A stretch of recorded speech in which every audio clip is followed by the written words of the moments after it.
Mașina e parcată la propriu, acum.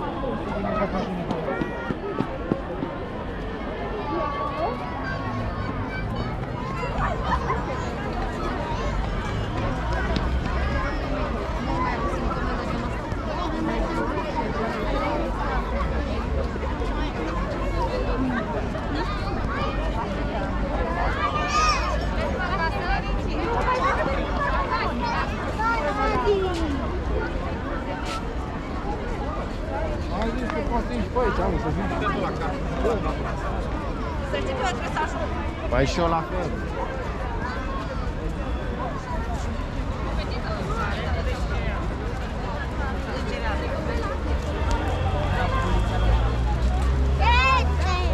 Vine la magazin jos.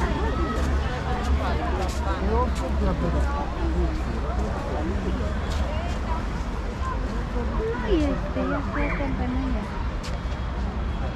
Uite pe aici, pe trotuar. Au schimbat traseul.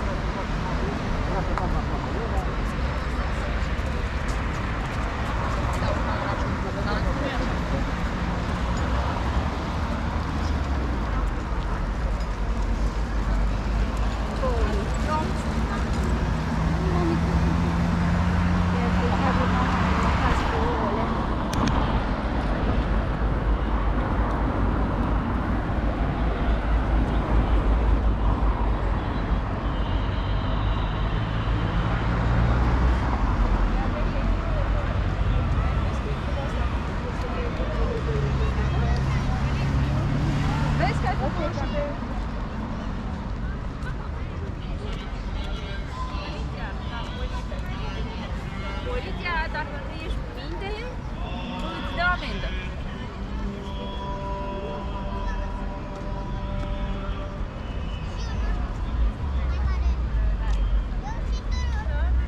Păi eu aveam așa... El mă punea să desenez lucruri. Da, are treabă. Salut, salut! Salut! Prins momentul? Să zicem.